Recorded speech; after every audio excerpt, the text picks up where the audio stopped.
Itu ya Panglima Perang yang dipenggal, pancung.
Kuala Temupaga merupakan putra bungsu daripada Kuat Kaletan Kabupaten Gading kan. Beliau 13 bersaudara, mulai daripada Puana Batara Tungka yang tertua, akhirnya beliau yang bungsu. Temupaga sebelum menjadi Dulung Ajangala beliau ada Aruparoto juga. Jadi Temupaga Aruparoto. Peta Dulung Ajangala itu, peta Punggawa juga terakhir. Waktu perang boleh beliau peta Punggawa. Akhirnya beliau dipancung dan meninggal di itu kan ditelak kematian di Alau Pasar. Nah, makamnya di dalam bata. Yang memancung siapa? Belanda. Oh, Belanda.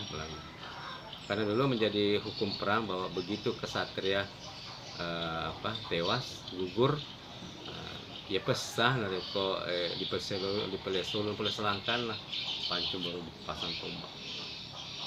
Itu juga merupakan sugesti psikologi bagi prajurit bawahannya, laskarnya, bahwa ini panglima. Itu kadang orang nyarinya gitu kan, di mana-mana itu kalau pimpinan sudah ini otomatis tersugesti kepada bawahan, bahwa sedangkan pimpinan tanggal gitu terkadang begitu.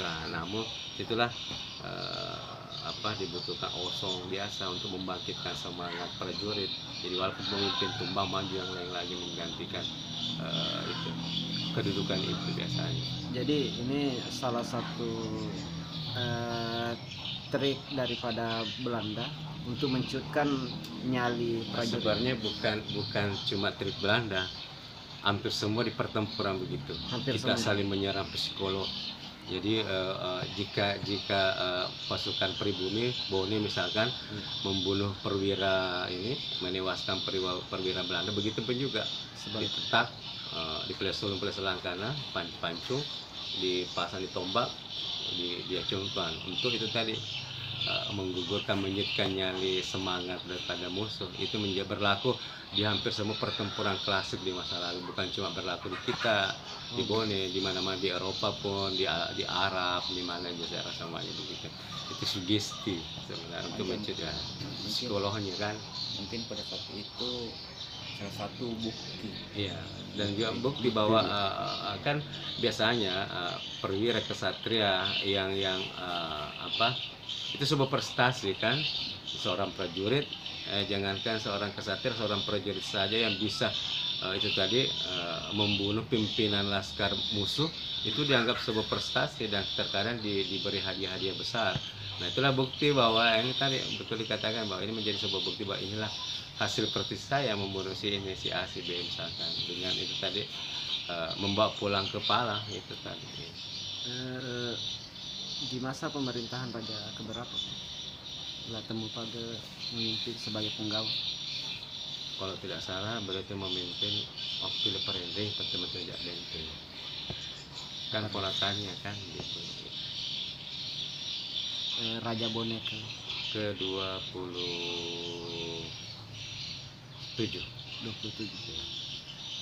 Termasuk juga kalau tidak salah waktu saudaranya juga Imannya 25.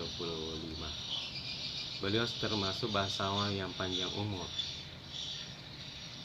Jadi banyak raja yang beliau temui pada dalam hidupnya ya. Lagian termasuk beliau kan bangsawan utama Jadi waktu itu beliau sangat disegani, dihormati karena beliau adalah putra dari Perpuata, putra langsung daripada Arumpone ke-23. Jadi dia sebagai Maaf panglima. dikoreksi ya jika ada salah angka tahun ya. Jadi dia pada waktu itu dia sebagai panglima atau jenderal. Kita sebenarnya apa ya? Petepunggawa itu panglima tertinggi ya. Jadi itu sebenarnya panglima tertinggi. Gelar jenderal itu kita kenal di kemudian nanti macam mungkin ada nanti interaksi gelar militer Belanda atau dari luar. Yang kita kenal yang tertinggi itu petepunggawa. Jadi tidak pernah ada gelar jenderal ini jenderal itu nanti. Itu pun ada kalau pemberian mungkin dari luar. Kok asli kita tidak pernah, belum pernah kami dapati ada gelar jenderal. Di Bone sebagai gelar pemimpin tertinggi militer. Kita itu petepunggawa. Di bawah itu petedulung ajangal, petedulung dibagi 3. Petedulung Ajangale yang bertanggung jawab wilayah Bone, perbatasan Bone di bagian barat, utara. Nah, petedulung Awat Tangka bertanggung jawab terhadap wilayah Bone di bagian selatan. Sementara petedulung Lemuru bertanggung jawab wilayah Bone bagian barat. Jadi itu 3 dulu yang kita kenal. Jadi Dulung Ajangale, Dulung Awat Tangka, Dulung Lemuru. Nah, mungkin di masa pemerintahan beliau karir beliau itu setelah Aruporoto, beliau setelah Temupaga itu diangkat menjadi lagi Dulung di Ajangale. Lepas Dulung Ajangale mungkin tadi kondisi politik Bone waktu dalam masa perang, akhirnya beliau dilantik menjadi Punggawa Bone waktu itu. Namun lebih gelar beliau itu lebih banyak disebut itu Petedulung Ajangale. Mungkin jabatan Dulung Ajangale itu beliau sandang lebih lama dibanding sebagai Punggawa Bone. Dan ini Punggawa Bone mungkin jabatan terakhir beliau yang di masa beliau atau tadi perang, akhirnya beliau mangkat di situ dalam pertempurannya. Nah, di bawah itu kan ada namanya Andrigo Anakarung yang membawa Laskar Bangsawan, Pangulu Joa, itu juga Senopati. Jadi di bawah Petepunggawa itu ada beberapa pejabat militer juga yang memiliki divisi-divisi tersendiri.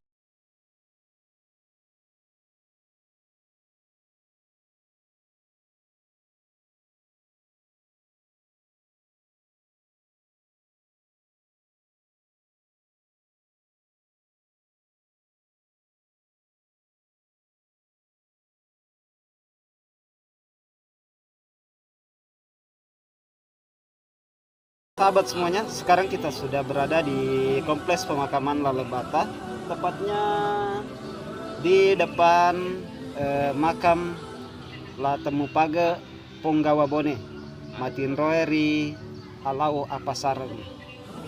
Jadi sahabat semuanya perlu ketahui beliau seorang punggawa atau panglima perang di masa itu. Beliau yang pernah berjuang untuk kerajaan Bone.